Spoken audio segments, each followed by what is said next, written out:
O Joel Rufino dizia: a esquerda não tem que ter uma política de segurança pública, a esquerda tem que ter uma política de proteção dos direitos. O que o Alessandro Barata dizia: não é direito à segurança, é segurança dos direitos, né?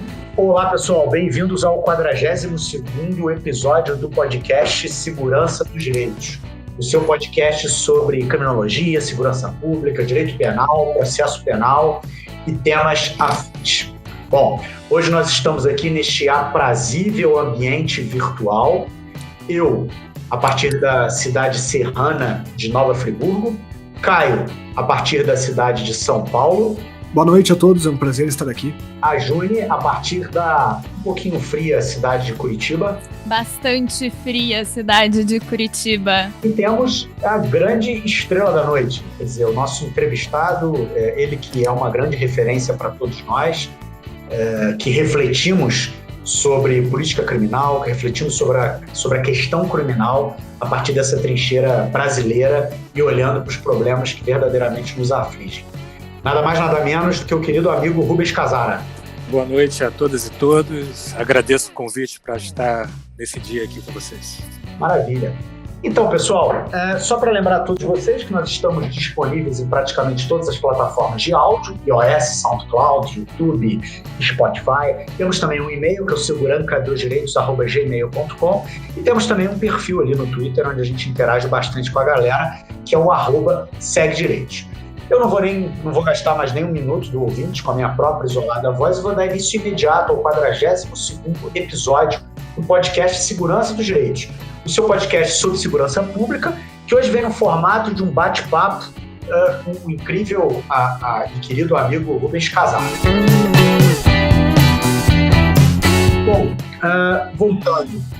Rubens, queria, antes de mais nada, agradecer muitíssimo a sua presença, dizer que para nós é uma satisfação muito grande tê-lo aqui, você que é um grande intelectual, uma pessoa que, como eu falei no iníciozinho do podcast, orienta bastante, fornece para a gente horizontes bastante seguros de reflexão sobre a questão criminal e que faz isso de uma forma muito multidisciplinar. Eu gosto muito de ler você, eu gosto muito de saber o que você está pensando, porque você tem essa capacidade, como poucos, de conectar esferas e dimensões do saber que são muito distintas. Isso sempre enriquece muito o debate, isso sempre traz a gente para reflexões e para conclusões mais confortáveis. Eu queria te agradecer muito, Rubens, a sua presença aqui hoje. Eu queria que você desse um alô para a galera e uma apresentação geral. A honra é toda minha, é um prazer estar aqui. E vai ser muito proveitoso esse bate-papo, até porque nós acabamos aproveitando essas oportunidades de encontros virtuais para fugir um pouquinho do marasmo do confinamento, que é necessário para a saúde de todos e todas, mas que só faz aumentar a saudade que eu tenho de pessoas tão queridas como vocês três. Que legal. Poxa, que bom, Rubens, muito bom mesmo. Então, eu queria começar um pouco esse bate-papo resgatando, pedindo para você, introduzir para a nossa audiência o conceito de pós-democracia, que você trabalha tão bem nos seus escritos, no seu livro. Você tem um livro específico que trata disso, você tem aquele seu livro também, Sociedade Sem Lei, onde você também fala disso, e que eu acho que é um conceito muito importante, principalmente para esse momento de pandemia, em que se fala tanto sobre essa reformatação do Estado. Você trabalhou esse conceito sobre outros tempos, vamos dizer assim, em outra conjuntura histórica, vamos dizer assim. Mas ele é muito adequado também para entender esse momento em que fala-se muito a pretexto de debater essa crise econômica, a pretexto de debater essa crise humanitária, que formato o Estado deve ter, como o Estado deve agir, como os governos devem agir. Isso conversa muito com esse conceito que você trabalha tão bem, que é o conceito de pós-democracia. Queria te ouvir um pouco sobre isso. A pós-democracia é um simulacro de democracia. É um conceito que foi cunhado por um sociólogo inglês chamado Colin Crunch, para dar sentido a uma forma estatal, a uma forma no qual não há nem a autonomia, nem a soberania popular e nem o respeito aos direitos e garantias fundamentais. Eu tenho trabalhado esse conceito de Estado pós-democrático em oposição ao Estado democrático de direito. Se o Estado democrático de direito é um modelo que se caracteriza pela existência de limites rígidos ao exercício do poder, esses limites desaparecem no Estado pós-democrático, e o Estado pós-democrático poderia ser definido como a forma estatal inerente à racionalidade neoliberal. Entendi. Ou seja, você trabalha esse conceito conectando ele de maneira muito íntima com a realidade ou com os modelos econômicos, né? Na realidade, eu tenho trabalhado o conceito de racionalidade para além dos modelos econômicos. A racionalidade aqui, tentar fazer um acordo semântico, a gente poderia resumir como um modo de ver e de atuar no mundo. O neoliberalismo, hoje, ele não pode ser reduzido a uma forma de governo, a um modo de governo, a uma teoria econômica. Ele é muito mais do que isso. As pessoas hoje são formatadas a pensar, são formatadas a atuar a partir de um direcionamento que nós poderíamos chamar de tipicamente neoliberal. Resumidamente, a empresa passa a ser um modelo para todas as relações sociais, desaparece qualquer perspectiva de solidariedade de classe na medida em que cada indivíduo passa a se identificar como empresário de si e passa a ver o outro como um concorrente, quando não como um inimigo a ser destruído. Ou seja, há uma modificação tanto no Estado quanto na sociedade e até no indivíduo. Há uma nova economia psíquica que também produz mudanças significativas na maneira como cada pessoa passa a se comportar no mundo da vida.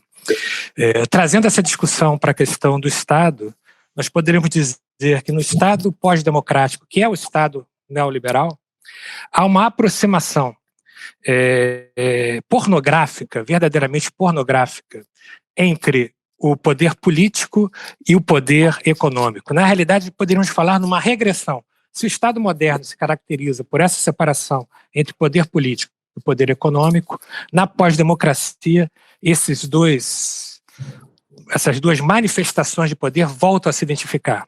O exemplo mais evidente que nós poderíamos dar é o Trump, que é uma marca que se tornou presidente dos Estados Unidos, que se tornou presidente de um dos países mais poderosos do mundo.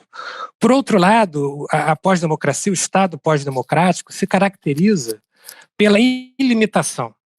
A ausência de limites na busca por lucros ou vantagens pessoais se torna verdadeiramente um novo marco normativo.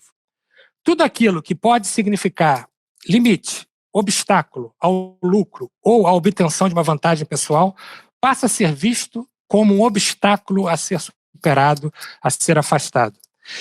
Para o nosso campo aqui, trazendo para a questão do direito, os direitos e garantias fundamentais passam a ser etiquetados de obstáculos ou de objetos negociáveis ou de objetos descartáveis, sempre que isso representa um problema aos detentores do poder econômico. Tá. Então, Rubens, quando você fala que essa racionalidade neoliberal ela assume diversas dimensões para além da econômica e interfere, enfim, em diversos aspectos, eu me lembro muito de uma passagem que eu não me lembro, que está em algum livro seu, eu não me lembro bem agora se é o Sociedade Sem Lei, mas é que você fala que é muito mais efetivo aquele poder que leva à coincidência entre submissão e liberdade, né? Ele seria muito mais efetivo do que, acho que você está se referindo à violência propriamente dita, né? Que o Estado tem a prerrogativa de praticar contra os seus indivíduos. Né? Então você fala nessa adesão psíquica, né? E essa foi uma dimensão da racionalidade neoliberal que me assustou muito. O que você quer dizer com isso? Cada racionalidade produz mudanças no campo da normatividade e também mudanças no campo do imaginário. A racionalidade neoliberal produziu uma verdadeira revolução cultural nos indivíduos. A pessoa hoje, ela se explora sem ter a menor consciência de que está se explorando. E essa forma de exploração ela é muito mais eficaz, muito mais efetiva, como também uma forma de controle muito mais eficaz, muito mais efetivo, do que aquele controle externo daquela exploração que exigia um terceiro que obrigava o indivíduo a tomar um determinado tipo de atitude. O que eu acho que é importante a gente deixar claro aqui é que cada racionalidade gera um regime de verdade diferente, resgatando um pouquinho lá dos ensinamentos do Foucault. Mas não só um regime de verdade diferente, gera também um regime do absurdo, daquilo que pode ser considerado natural e daquilo que pode ser considerado absurdo. E a racionalidade neoliberal ela é muito interessante na medida em que ela gera um regime de verdade no qual o valor verdade também se torna negociável, se torna dispensável diante das circunstâncias. Muitas vezes a verdade é substituída pela mera informação ou por aquilo que se convencionou chamar de fake news, de falsas verdades, mas sempre produzindo efeitos de verdade. E também a questão do absurdo. A racionalidade neoliberal leva a uma compreensão de que determinados atos, de que determinadas condutas, que há 20, 30 anos atrás, 40 anos atrás seriam tidas por absurdas, se tornam naturais. Na medida, por exemplo, em que cada pessoa passa a ser tratada como um objeto negociável ou descartável, se torna natural mortes que seriam evitáveis. Por exemplo, tem um filósofo sul-coreano, o Han, que ele trabalha essa mutação, essa transformação, ou melhor, uma desnecessidade da sociedade disciplinar a partir do neoliberalismo. Hoje não é preciso sequer um Estado ou um agente externo para exercer esse controle. Nós mesmos, cada um de nós, se autoimpõe uma série de limites, se autoimpõe uma série de obrigações, sempre querendo cada vez mais produzir, sempre querendo ultrapassar todos os limites na busca de uma vantagem, na busca de um lucro. E isso é fantástico do ponto de vista da análise, né? Um baita objeto de análise. A gente fica vendo as pessoas trabalhando gratuitamente, sem saber que estão trabalhando, para o Facebook, para o Instagram, para o Google e etc. As pessoas se explorando, se exigindo cada vez mais, sem tempo de descanso. Eu fico pensando nesse contexto de pandemia, nesses trabalhadores precarizados que estão lá se imaginando como verdadeiros empresários, andando, se expondo, se submetendo ao risco, ampliando o risco de se contaminar com Covid-19, mas na cabeça deles eles são verdadeiros empreendedores, empresários, e o que é curioso, eles não querem o fim da opressão, eles querem se tornar os próximos opressores. Por isso eles se identificam muito mais com detentores do poder econômico do que com aquele cara que está ali do lado dele, sofrendo, passando as mesmas dificuldades do que ele. E esse companheiro, esse camarada que está do lado dele é visto como um inimigo, é visto como um concorrente, é visto como alguém que precisa ser vencido. Enquanto o detentor do poder econômico, que está lucrando a partir dessa exploração e dessa autoexploração, é visto como um ideal a ser seguido, a ser reproduzido. Desaparece, dentro desse contexto, qualquer esperança, qualquer expectativa, por exemplo, de uma solidariedade de classe, de uma consciência de classe, que permita um agir coletivo, um agir comum para a superação da opressão. Me parece, então, que qualquer mudança que a gente queira no mundo hoje, passa por mudar, por superar essa racionalidade, por superar essa normatividade neoliberal e por superar esse imaginário neoliberal fortemente marcado por uma ideologia que faz com que a vítima da opressão não se perceba como oprimida. É por isso que você fala que a razão neoliberal ela produz uma espécie de uma moral peculiar, né? Sim. Tem a ver um pouco com isso que você... Você vê que hoje em dia a solidariedade, a fraternidade, esses valores passam a ser vistos como fragilidades, como defeitos, e o egoísmo foi transformado em virtude. Isso é típico dessa racionalidade, dessa razão neoliberal, que se tornou, para citar aqui dois queridos professores franceses, o Christian Laval e o Pierre Dardot, se tornou uma nova razão de mundo, uma nova maneira de se portar no mundo da vida. Beleza. Jônia.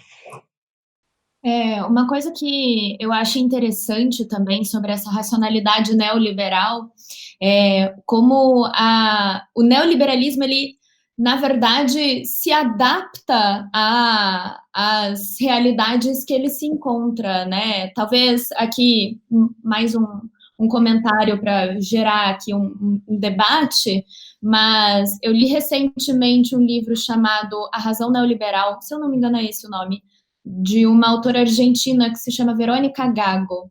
E a Verônica Gago vai dizer que, na verdade, o neoliberalismo nunca deixou de estar presente na América Latina, né? A gente costuma imaginar que existiu um nascimento de um neoliberalismo na América Latina ali no final da década de 80, início da década de 90, que meio que foi superado, digamos assim, durante aquele período dos governos de esquerda, né, a partir dos anos 2000, e que ele estaria renascendo agora. E ela vai dizer que justamente não, né, que na verdade a racionalidade neoliberal usa essa conjuntura dos governos de esquerda para se readequar e vir agora com muito mais força e casada com um autoritarismo, né, inédito não no sentido de que não tenha havido autoritarismo, né, no território latino-americano, historicamente, a gente sabe que é comum, infelizmente, mas inédito no sentido da maneira como ele se apresenta, né, um autoritarismo que não vem com a mesma violência que veio, por exemplo, na época das ditaduras latino-americanas, né? O autoritarismo do neoliberalismo é um autoritarismo institucional e quase difícil colocar assim, mas digamos quase legítimo, né? Porque ele vem por meio da institucionalidade. Isso é muito interessante o que você falou, Júnior, porque de fato a plasticidade é uma das características do neoliberalismo.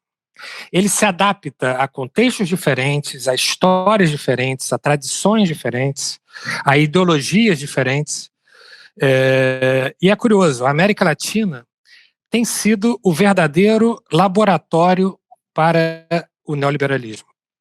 Então a gente pega a experiência do Chile pós-Allende, com a queda do Allende, o Chile de Pinochet, é o grande laboratório do neoliberalismo que nós poderíamos chamar de neoliberalismo clássico. Depois, hoje, nós temos um novo neoliberalismo, um neoliberalismo ultra-autoritário.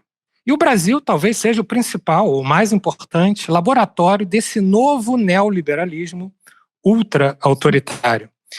E muito curioso, e o engenhoso dessa racionalidade é que esse neoliberalismo ultra-autoritário se apresenta como uma resposta aos problemas que são gerados pelo neoliberalismo clássico.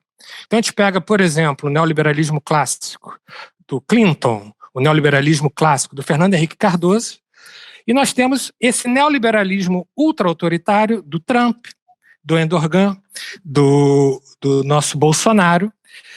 E o neoliberalismo ultra-autoritário, ele vai se apresentar como uma resposta, muitas vezes a partir de um populismo autoritário, como uma resposta aos problemas gerados pelo neoliberalismo. A desestruturação do serviço público, a corrupção que é inerente ao neoliberalismo, e etc. E o mais genial é que, em vez de uma análise que aponte o neoliberalismo como responsável por esses problemas, esses teóricos do novo neoliberalismo vão dizer que a democracia é que é a principal causa dos problemas suportados pela sociedade. Daí a resposta ultra-autoritária, mas que é tipicamente neoliberal. Tá aí o nosso ministro da Economia, o Guedes, que não nos deixa mentir. Guedes, um personagem historicamente ligado à escola de Chicago, historicamente ligado à ditadura do Pinochet. Ele era um Chicago boy, né? E está ali fazendo o quê? Atendendo aos interesses dos detentores do poder econômico, enquanto o presidente da República representa os interesses ultra-autoritários, ou representa a imagem do agente político que rompe com a democracia liberal.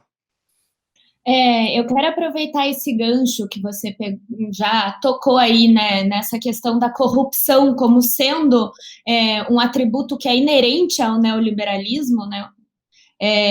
E eu queria fazer um comentário aqui no sentido de que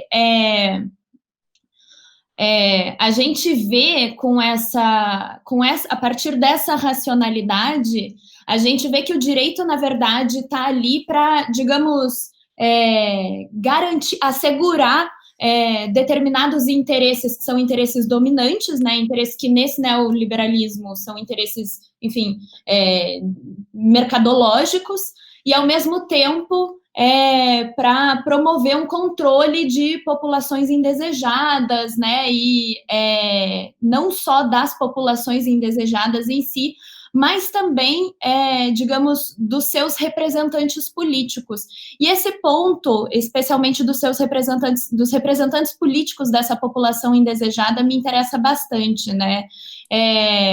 Eu tenho pensado e pesquisado bastante sobre esse novo, digamos, cenário da política criminal que a gente vivencia nas últimas, digamos, 2 décadas aí, que existe, digamos, um redirecionamento, né, da política criminal, da política penal, né, de Estado, para tentar dar conta do fenômeno da corrupção, de um modo geral, né, tentar dar conta de moralizar a política através da criminalização da política e especificamente de atores, né, tanto individuais, exercendo mandato, quanto coletivos, no sentido de partidos políticos. E essa criminalização, hoje em dia, a gente vê tem um sujeito muito específico, né, que são esses grupos políticos representantes dessas classes que são indesejadas, né, que não representam o projeto de neoliberalismo que se coloca. O que eu quero dizer é que a criminalização da política institucional, ela se torna, digamos, uma continuidade da perseguição política à esquerda, de uma maneira genérica, né, como ela sempre aconteceu historicamente, mas que, enquanto antes essa perseguição à esquerda se dava por outras vias, né, talvez fora dessa perseguição jurídica, hoje em dia a gente vê ela muito escancarada a partir do judiciário, né? E essa esquerda, pelo menos na conjuntura brasileira, ela coincide, né, com esses representantes políticos de grupos que são estruturalmente vulnerabilizados, negros, pobres, mulheres, a população LGBT em geral, movimentos sociais, em especial movimentos do campo, mas também movimentos urbanos, né? E coincidentemente, o grupo que esteve no poder nesse período, e justamente nesse período que se operou esse redirecionamento da política criminal, né? Então, é interessante ver como agora essa política de criminalização desses grupos se opera contra esses mesmos grupos que fortaleceram essa política criminal, né, que fortaleceram esse aspecto da criminalização da política. E como, na verdade, isso é uma forma, né, essa perseguição pelo judiciário a esses sujeitos políticos é também uma forma de barrar o avanço de grupos ou mesmo de políticas públicas que ameaçavam ou que desestabilizavam de alguma forma a estrutura tradicional de dominação econômica, de dominação política, tanto internamente quanto externamente, né, em relação a esse reequilíbrio de forças globais, né, com a ascensão de países periféricos, enfim, nesse jogo político internacional. Mas a questão que me pega nessa parte, assim, nessa questão toda dessa reorientação da política criminal para a criminalização da política especificamente, é que isso foi organizado fortemente pelos governos de esquerda, né? O aparelhamento das polícias, o fortalecimento dos órgãos de acusação, essa centralidade que foi conferida ao Poder Judiciário nos anos de governo do PT. E é curioso como esse instrumental que foi providenciado por essas pessoas, por esses grupos, é utilizado contra eles. E agora, nessa novíssima conjuntura aqui, digamos, de 2, 3 anos para cá, esse instrumental é utilizado, inclusive, ao arrepio da legalidade. Então, existe ali todo um instrumental legítimo do ponto de vista técnico-jurídico para ser utilizado, mas que, na perseguição desses grupos políticos de esquerda, é utilizado ao arrepio da legalidade, né? Eu queria que você comentasse um pouco isso, né? Esse cenário novo e como que... me parece, assim, que talvez esse anseio punitivo democrático acabou dando espaço para uma, né, nova era de pós-democracia e de, enfim, exercício do poder punitivo institucionalmente contra esses grupos. Sim, sim. Aliás, essa ideia de anseio punitivo democrático soa quase como uma contradição em seus próprios termos. Pois é. Porque se há algo na democracia que deve ser evitado, é qualquer tipo de anseio irracional direcionado à punição. É quase Mas como os policiais antifascistas, né? Brincadeira. Vai perder alguns amigos depois dessa declaração. Perdoem a denominação infeliz, então. Não. Mas acho que é isso mesmo. Isso está no campo da ideologia. A ideologia produz essas figuras que, se a gente for analisar bem, elas se mostram talvez incompatíveis ou contraditórias. Agora, você tem toda a razão.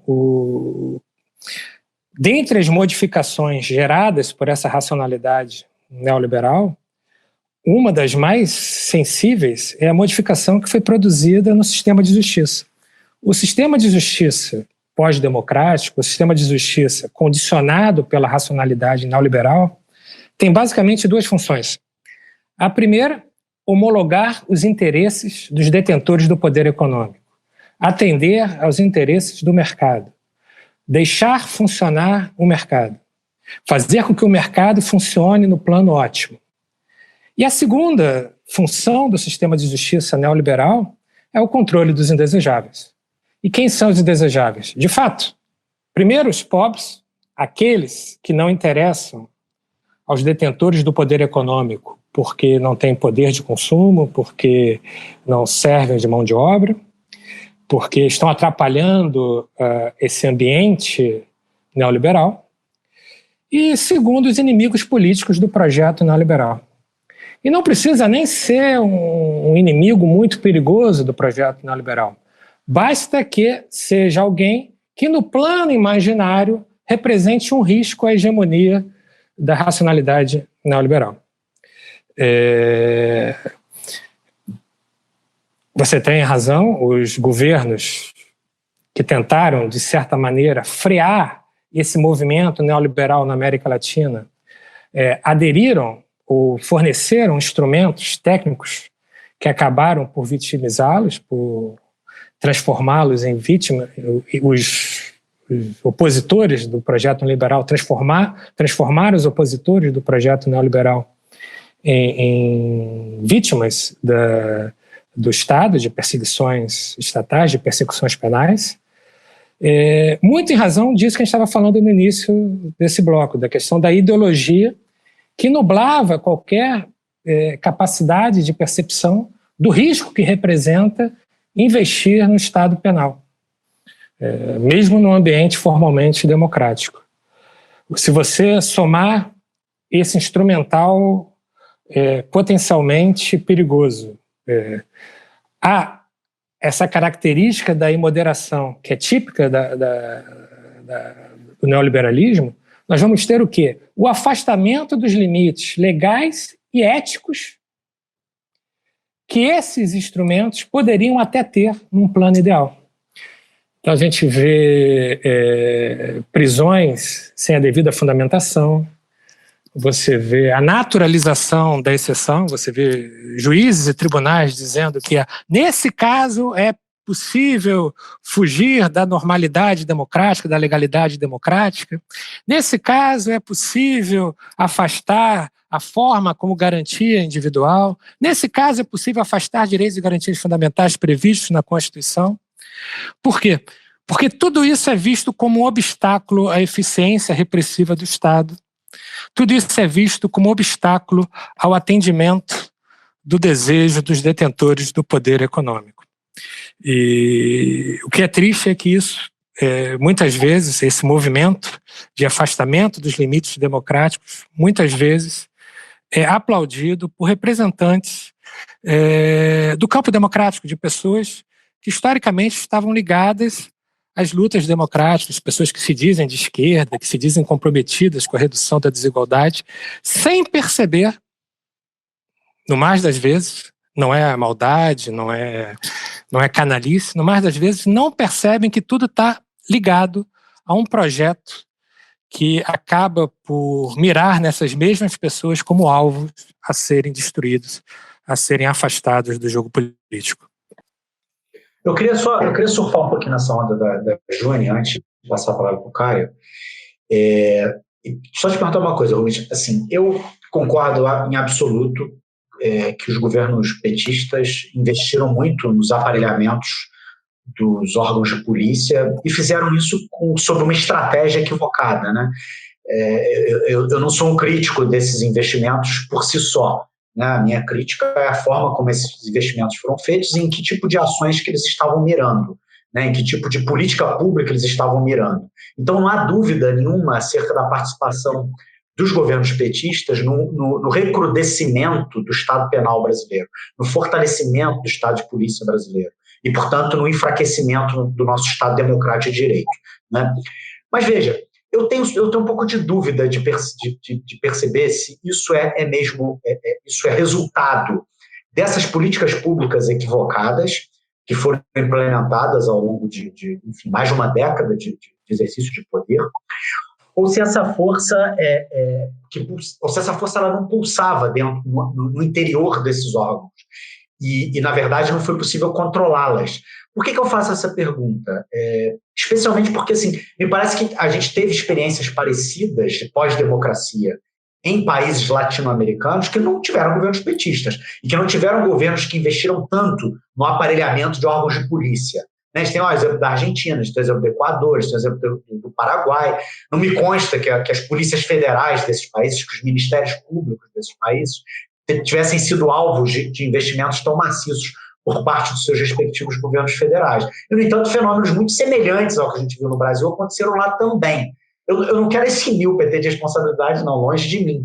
Eu acho que ele tem muita responsabilidade nesse processo, e essa responsabilidade precisa ser reconhecida, refletida, contemplada e superada.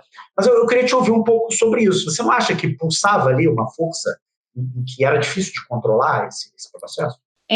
Só para complementar antes do Rubens responder, mas me parece que essa disposição, digamos, né, das pessoas, essa disposição prévia das pessoas, talvez já seja ali uma semente dessa característica, assim, de abandono da legalidade, né, por parte desses órgãos. O que você acha, Rubens? Bem, eu na minha opinião, o que vocês estão falando é uma maneira de verbalizar o que eu tenho chamado de tradição autoritária.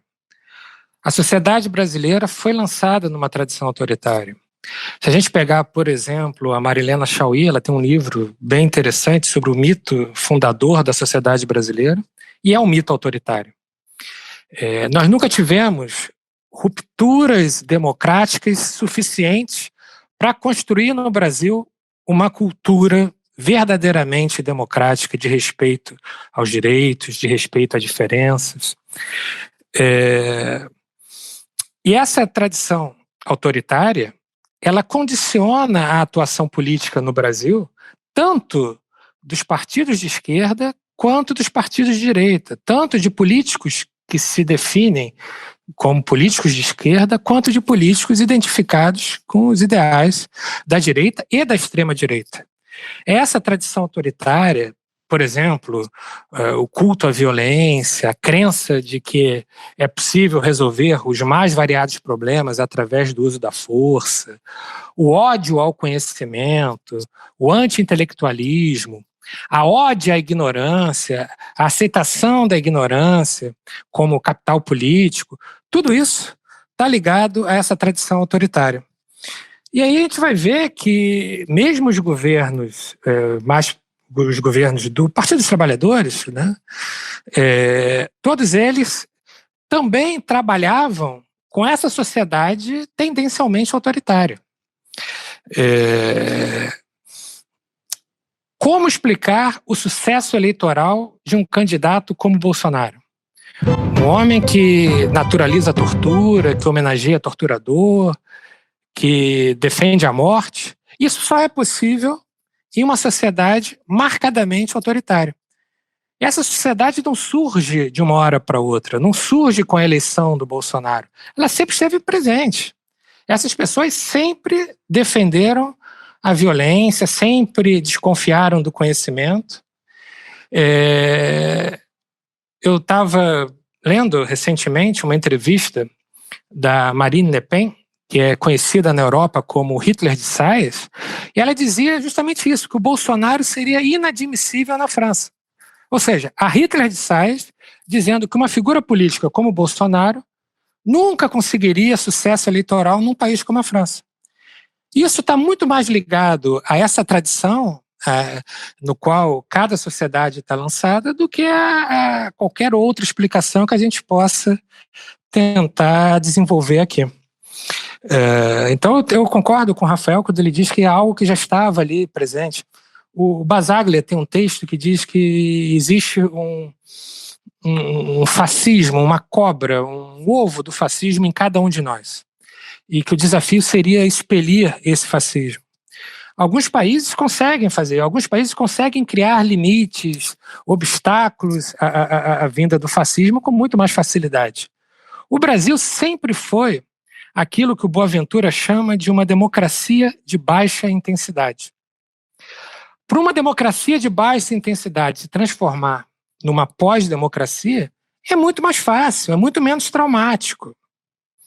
Então, por isso o Brasil é um país que seria bom para servir de laboratório. Por isso se testa aqui o que depois é exportado para a Europa, é exportado para os Estados Unidos. Porque aqui, essa transição de uma democracia de baixa intensidade, de uma democracia em que a sociedade é marcadamente autoritária, se adapta e aceita com muito mais naturalidade o autoritarismo, por isso o Brasil ele serve para esses testes neoliberais, para esse teste do novo neoliberalismo ultra-autoritário. Porque as pessoas aqui naturalizam e aceitam o autoritarismo de uma maneira que outros países, até da própria América Latina, não precisa ir muito longe, nossos irmãos argentinos, jamais aceitariam que se homenageasse um torturador no Congresso, que um presidente recebesse um outro torturador para fazer uma homenagem. Isso é inadmissível aqui do lado. É inadmissível em países que também se submeteram a ditaduras militares, como a Argentina e o Chile. A ausência de uma justiça de transição no Brasil é outro exemplo muito significativo do que eu tenho chamado de ausência de rupturas democráticas nessa tradição brasileira. Então, eu acho que a gente não pode responsabilizar o Partido dos Trabalhadores ou qualquer outro partido pelo aumento do autoritarismo brasileiro. Esse autoritarismo já estava ali.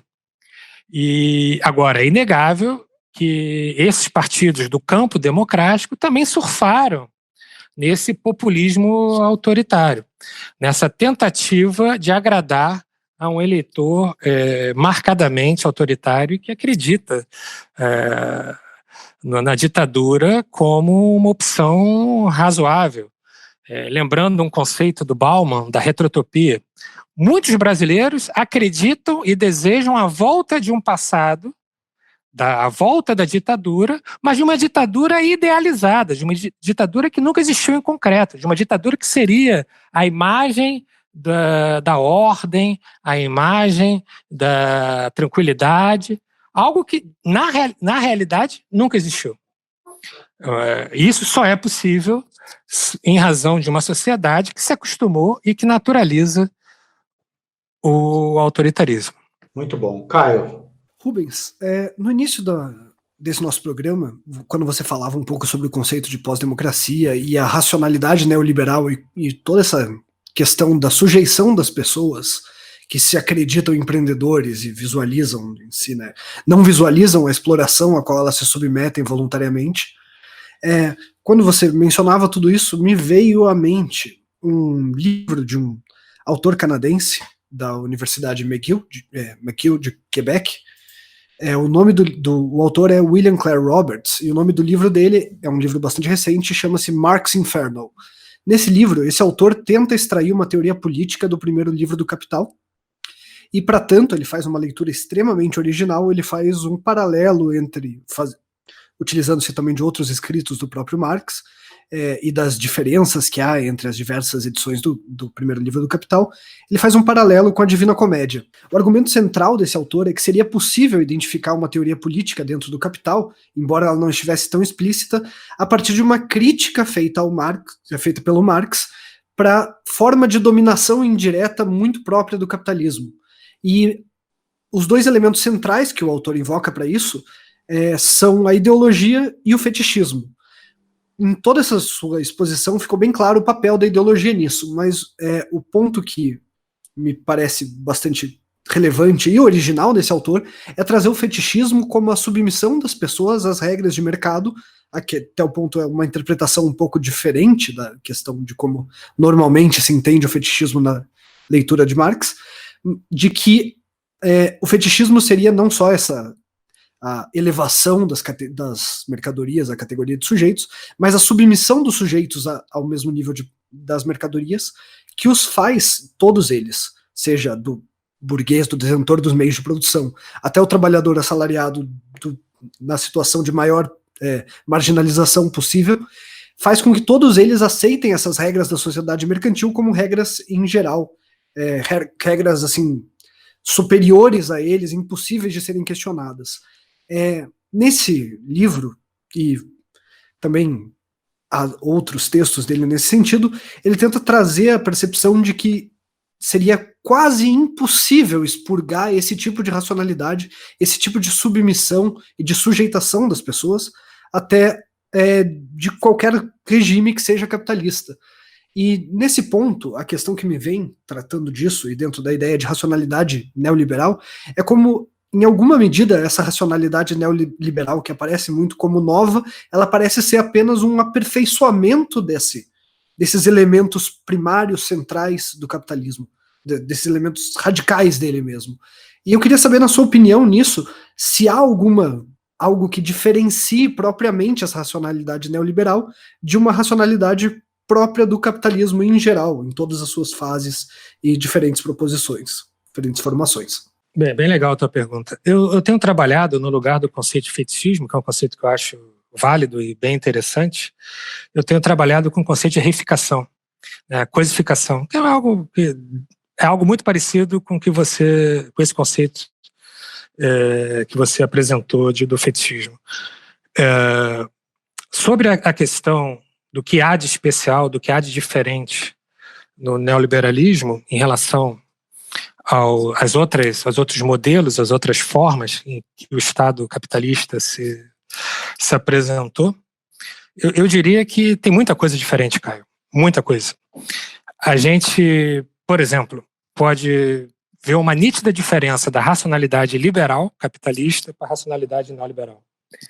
Na racionalidade liberal, você busca um Estado mínimo, a famosa mão invisível do mercado que resolveria todos os problemas, etc, etc. Na racionalidade neoliberal, o Estado que se cria não é um Estado mínimo, é um Estado muito forte, mas é um Estado a serviço do mercado, é um Estado a serviço dos detentores do poder econômico. Isso faz toda a diferença. Na racionalidade neoliberal, ela se apresenta, isso resgatando mais uma vez a ideia de ideologia, ela se apresenta como a única via possível. A racionalidade neoliberal só se tornou hegemônica quando há a demonização das opções ao capitalismo. Nós poderíamos dizer, então, que a racionalidade neoliberal é a forma que o capitalismo adota, se apresentando como a única via possível para a vida na sociedade, para condicionar a vida na sociedade. O capitalismo é uma invenção histórica. O capitalismo sempre teve inimigos. Em dado momento, se cria uma construção ideológica na qual o capitalismo passa a ser apresentado como algo que não enfrenta qualquer tipo de resistência. Tudo aquilo que não é tipicamente capitalista passa a ser visto como perigoso, como algo de menor qualidade, como algo mais autoritário, que é uma grande farsa ideológica, né? É uma grande cortina. Talvez essa seja uma das grandes estratégias para o capitalismo neoliberal se manter hegemônico.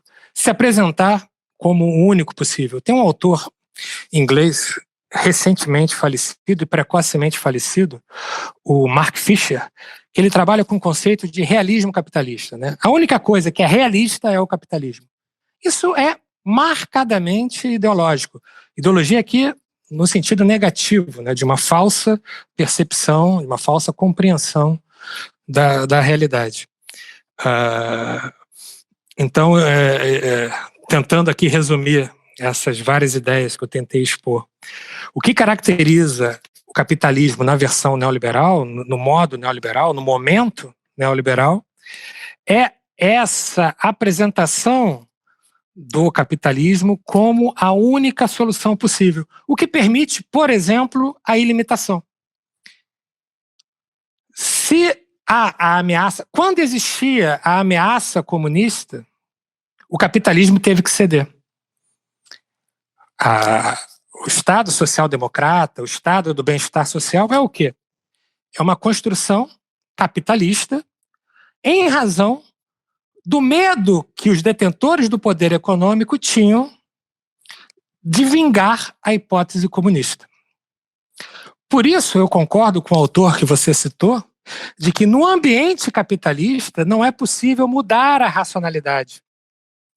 Nós temos que apresentar uma alternativa ao capitalismo que permita uma racionalidade alternativa, que permita um imaginário alternativo, ou seja, a construção de imagens e de ideias a partir de imagens diferentes das imagens e das ideias construídas no ambiente capitalista. Nós temos que criar também uma normatividade, novas normas, novos mandamentos de conduta normal, que não esses que são naturalizados no ambiente capitalista. Eu tenho defendido, e não só eu, vários autores, várias pessoas que têm se dedicado à análise da racionalidade neoliberal, nós temos defendido o retorno da hipótese do comum. Nós temos defendido a racionalidade do comum. Por quê? Porque a racionalidade neoliberal gera a tragédia do não comum. Gera essa tragédia de cada pessoa querer a destruição do outro, visto como concorrente, como inimigo. O que seria a racionalidade do comum? Um modo de ver e atuar no mundo no qual a solução aos vários problemas sociais são construídos. Essa solução ela é construída coletivamente e nessa construção coletiva cada indivíduo se responsabiliza pelo que é feito. Recomendo, nesse particular, a leitura de 2 livros curtos, bem interessantes. Um deles é A Hipótese Comunista, do Alain Badiou, e o outro é O Comum, do Pierre Dardot e do Christian Laval. Tem um livro também muito interessante do Negri e do Arendt, também chamado Comum, salvo engano. Todos esses autores têm tentado construir uma opção a esse modo de ver o mundo que ideologicamente é apresentado como o único modo certo, o único modo possível.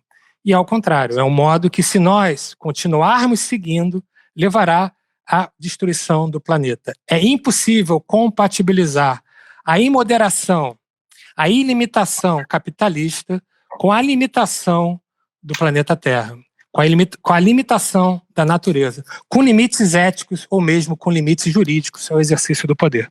Você vê que coisa interessante, né?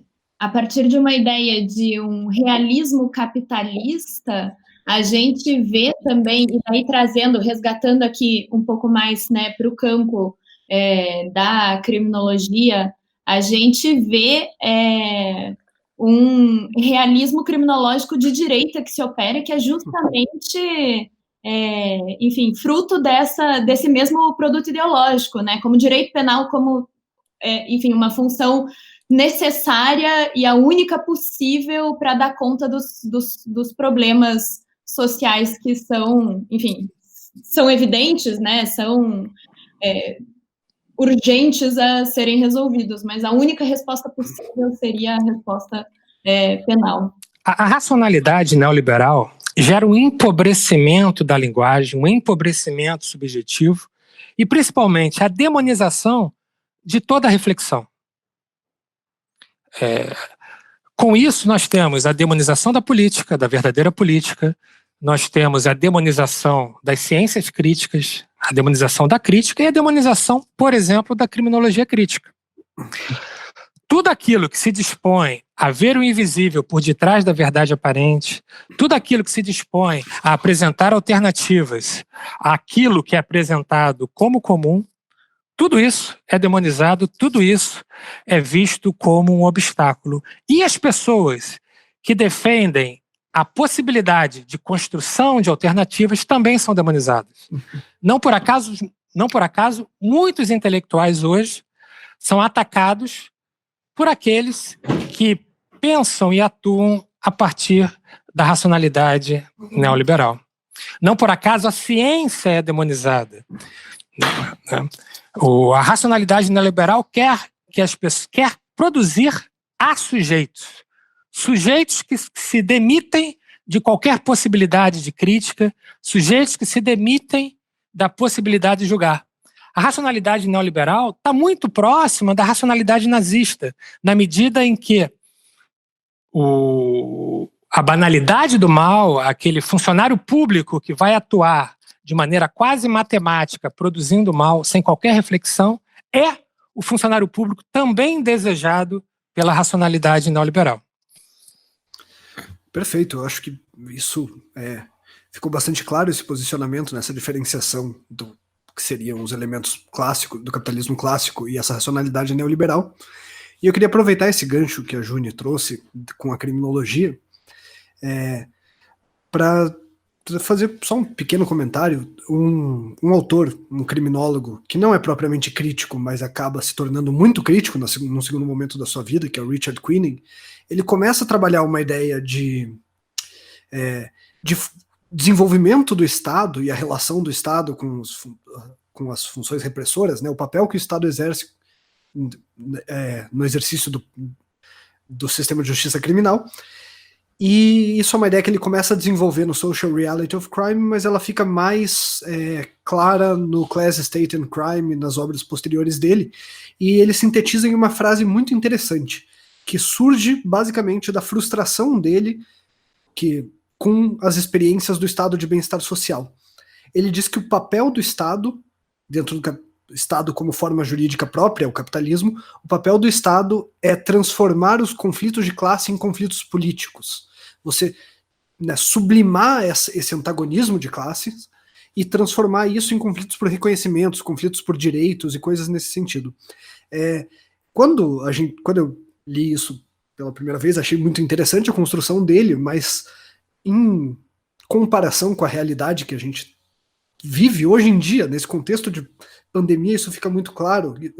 Você mesmo mencionou, Rubens, essa reação que as pessoas têm visceral, essa demonização da política, demonização de qualquer alternativa, demonização de uma mínima alteridade, de preceitos humanísticos básicos do liberalismo clássico, isso parece assim uma análise quase utópica, um Estado que pudesse sublimar os conflitos de classe em conflitos políticos. Parece que dentro dessa racionalidade neoliberal, como você coloca, o Estado sequer consegue cumprir esse papel, e o que nós vemos não sei se seria em razão dele, em razão das condições próprias da nossa realidade brasileira ou latino-americana como um todo, que essa vontade, esse fascismo que desperta dentro das pessoas nesse momento, ele não parece dialogar muito com essa questão. Eu queria que você só fizesse alguma consideração, um comentário sobre essa posição e como seria o papel do Estado dentro dessa realidade da racionalidade neoliberal, que parece, em alguma medida, não ser o mesmo papel do Estado dentro de um liberalismo clássico ou das outras formas do capitalismo. O liberalismo clássico, de fato, aponta para um papel mínimo do Estado. Já o neoliberalismo quer do Estado uma atuação forte, uma atuação marcadamente forte. O Estado penal é um Estado que nega os princípios do liberalismo clássico. E o Estado penal, ele é necessário à manutenção do capitalismo sob a forma neoliberal. Eu tendo a concordar com o autor que você cita, Caio. Me parece que há, de fato, um velamento da luta de classes. Aliás, há um velamento de tudo aquilo que não pode ser transformado em mercadoria, logo explorado pela racionalidade neoliberal.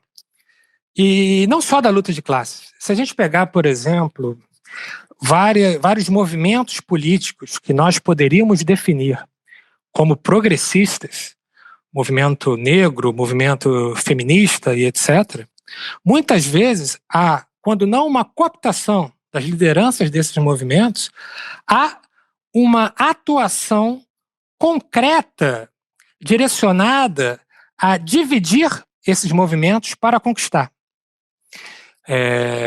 Então a gente vê várias vezes negros gastando mais tempo criticando outros negros do que lutando contra a opressão racista. Nós vemos mulheres criticando mais outras mulheres, feministas criticando outras feministas, do que lutando contra a dominação masculina, contra o patriarcado. Tudo isso tem uma funcionalidade política dentro dessa lógica neoliberal de simplificar, de produzir visões binárias, amigo, inimigo, que acabam sendo reproduzidas dentro de ambientes nos quais a luta tenderia a ser democrática. Toda a diferença, rigorosamente toda a diferença, que não pode ser explorada como mercadoria, ela é automaticamente demonizada. Eu estou lendo um livro muito interessante de uma autora francesa cujo nome eu não me recordo agora, que se chama Geração Ofendida. Essa autora ela sustenta o seguinte: a cada dia, mesmo no ambiente tendencialmente democrático, são produzidas imagens, são produzidas ideias que levam à total impossibilidade de uma união contra todas as formas de opressão. O que se vê, mesmo no ambiente, mesmo no campo democrático, é uma espécie de hierarquização das opressões. Só a minha opressão importa. A opressão do outro fica para um segundo momento. Então você tem políticas identitárias que deveriam estar inseridas numa luta coletiva contra todas as formas de opressão, mas que estão gerando ali um certo divisionismo das forças progressistas, das forças democráticas. Isso, as pessoas se sentem ofendidas com determinadas frases ou se sentem ofendidas com determinadas manifestações de companheiros de luta no passado, e isso inviabiliza qualquer forma de debate, qualquer perspectiva deles caminharem juntos na luta por transformar o mundo. Vocês devem estar acompanhando os ataques, por exemplo, aquele menino youtuber, o Felipe Neto. São ataques dirigidos a ele em razão do que ele teria dito no passado. Tudo bem que se critique o que ele disse no passado, mas fazer essa crítica ou a demonização de uma figura como ele, nesse momento em que a união deveria ser voltada à superação desse fascismo societário, me parece, no mínimo, um erro de estratégia, um erro político grave. Eu citei o Felipe, poderia citar várias outras pessoas que agora parecem estar tomando consciência do risco do fascismo para todos e todas. Esses dias eu sugeri o nome de um teórico comunista para um programa de uma amiga. E ela me disse: não, porque eu acho que a perspectiva dele é machista, porque em um determinado momento ele criticou uma companheira da luta feminista. Vamos criticar o machismo, mas vamos deixar, nesse momento, de lado essas perspectivas, essas ofensas, essa sensibilidade excessiva que não combina com a dureza da luta que se impõe a todos e todas que desejam a superação não só do fascismo, como de todas as formas de opressão. Vamos deixar de lado essa perspectiva de que só a minha opressão é importante, só a forma de opressão com a qual eu me identifico no papel de vítima é importante, e vamos tentar caminhar juntos na construção do comum. Muito legal. Para a audiência que talvez não saiba, esse programa está sendo gravado numa plataforma de vídeo, né? Então, assim, a gente está vendo as caras uns dos outros, e enquanto o Rubens falava, a cara minha, da Juni e do Caio era de uma curiosidade, né, intensa com aquilo que ele ia ensinando a gente. Rubens, só encaminhando aqui para o final do nosso episódio, que já se alonga bastante, eu queria só lembrar a nossa audiência que o Rubens para além disso tudo, professor de direito penal, professor de processo penal, autor de um livro importante de processo penal, e juiz de direito. Então a gente podia estar fazendo aqui um podcast também para falar sobre a ação, a litispendência, a competência territorial e tudo mais, mas não é a isso que a gente se dedicou aqui. Mas eu queria aproveitar um pouco essa outra expertise dele, o tanto de tempo que ele se dedicou à disciplina do processo penal, e já encerrando aqui o nosso episódio, e queria, Rubens, que você fizesse um pouco uma relação entre essa coisa, o processo penal e a pós-verdade. Você associa muito esse conceito de pós-verdade dentro das reflexões que você faz sobre o conceito de pós-democracia, né? E esse conceito de pós-verdade, enfim, isso está sendo... Existe quase uma vulgata, né? Fala-se em pós-verdade, muita gente sem saber o que está falando, sem saber o que é pós-verdade, mas isso tem uma relação muito estreita com a coisa das fake news, com o próprio desenvolvimento do processo penal brasileiro nesse tempo de Estado pós-democrático, né? Nesse tempo em que não tem verdade, em que o que importa são as fake news, em que teve um presidente que ganhou porque disse que o outro ia distribuir uma madeira de piroca. Quer dizer, isso tem influência no processo penal, né? Que deveria ser o lugar por excelência da busca da verdade, né?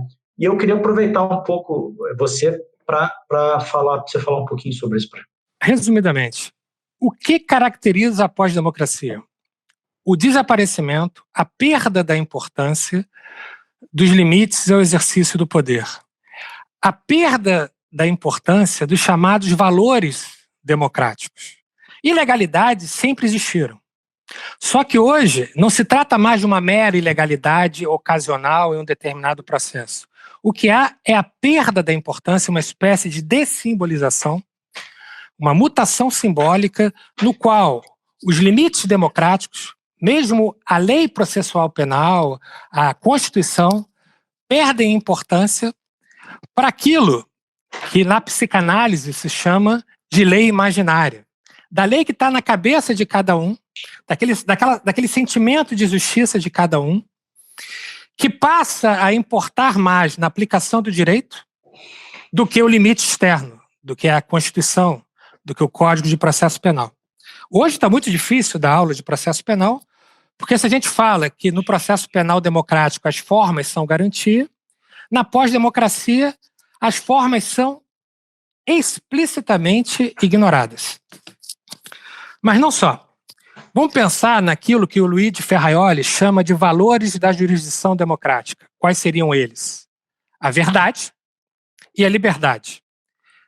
A partir da racionalidade neoliberal, dessa dessimbolização que transforma tudo e todos em objetos negociáveis, também a verdade e a liberdade se tornam objetos negociáveis. Logo, a verdade pode ser deixada de lado se assim interessar ao juiz. Um exemplo que me parece muito significativo é o do Instituto da Colaboração Premiada, da Delação Premiada.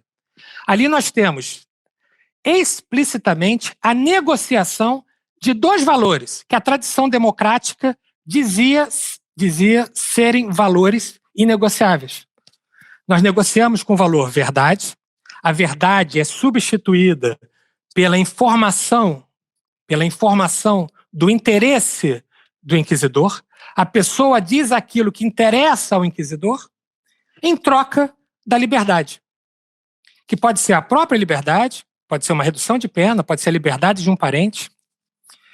Hoje, pessoas são presas para forçar outras pessoas a confessarem ou a delatarem.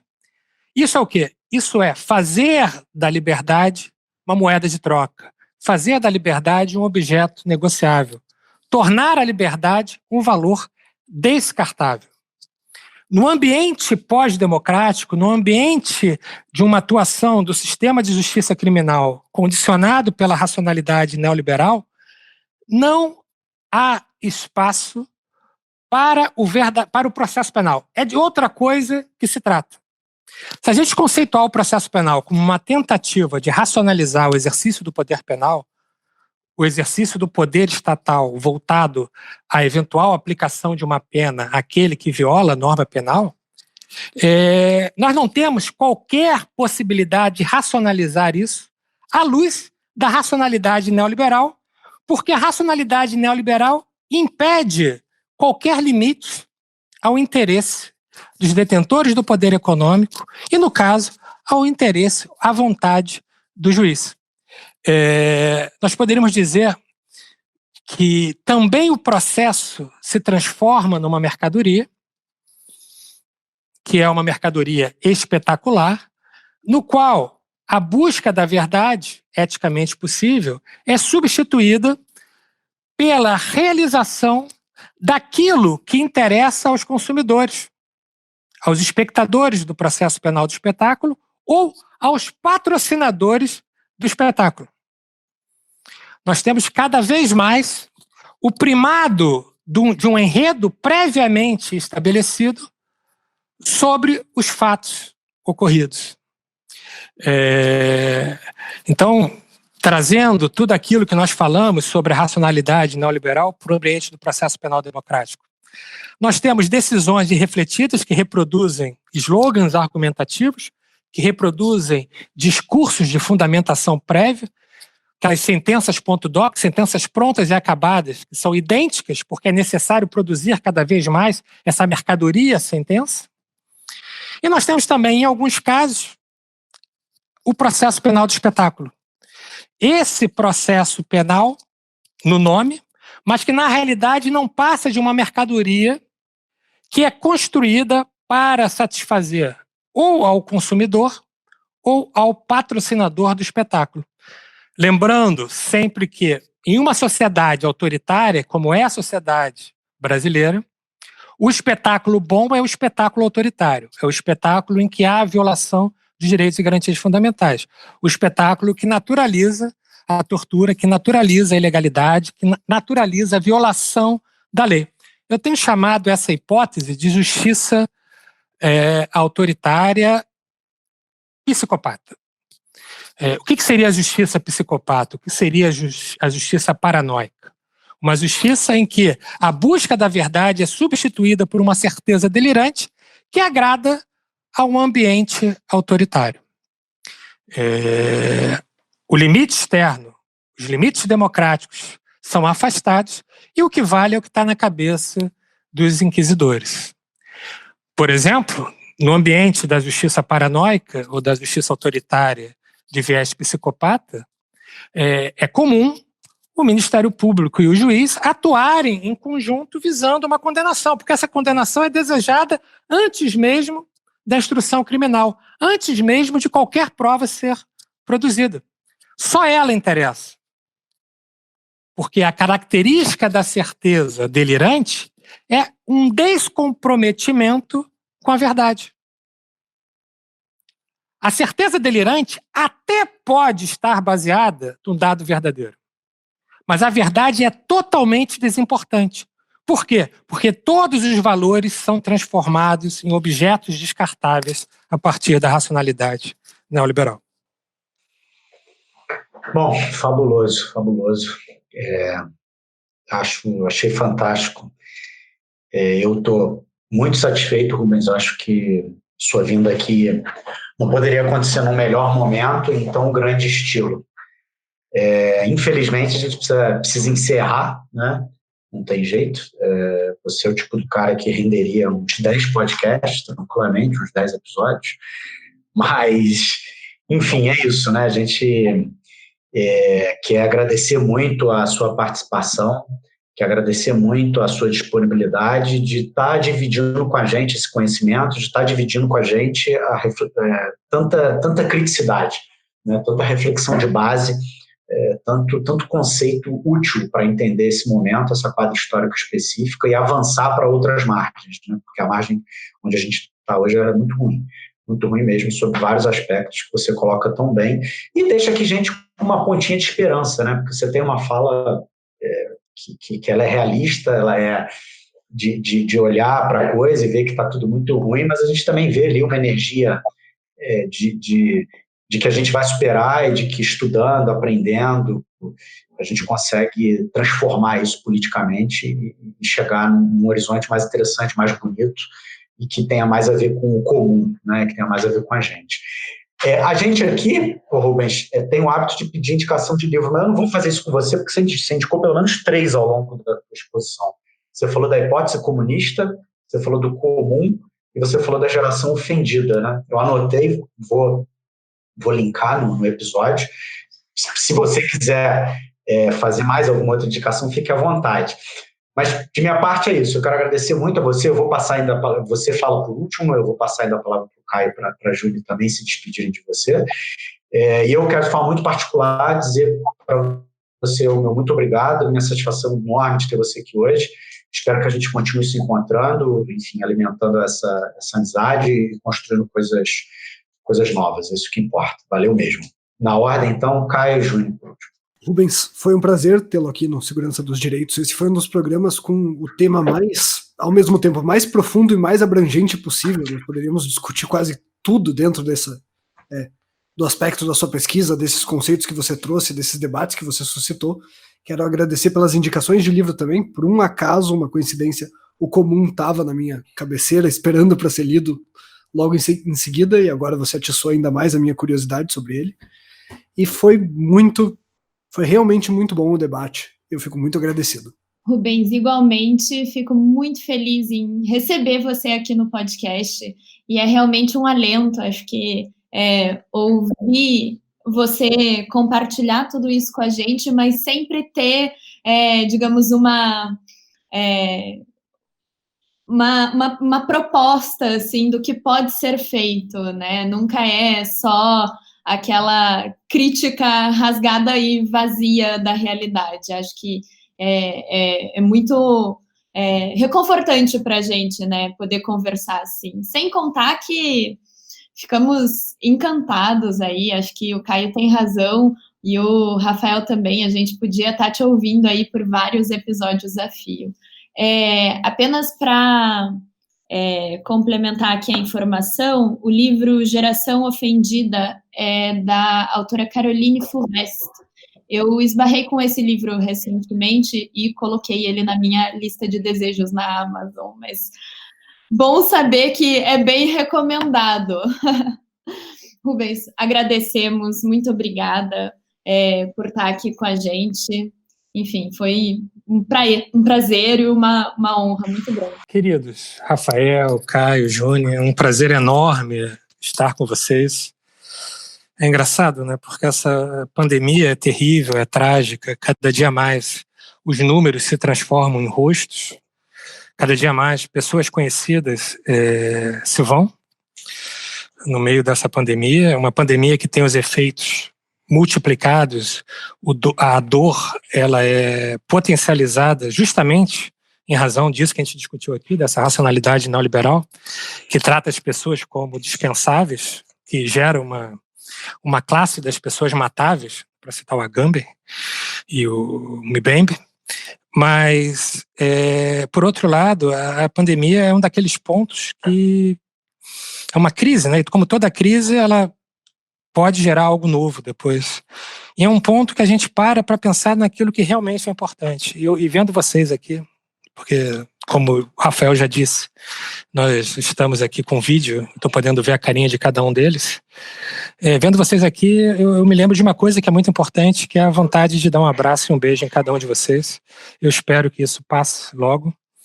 Passe, que a gente consiga também construir uma outra sociedade, a gente comece a pensar na importância de construir uma outra sociedade depois dessa pandemia.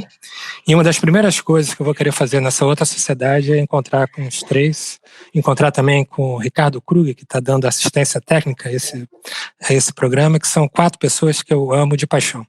Queridos, muito prazer, um grande beijo em cada um grande abraço a todos os ouvintes.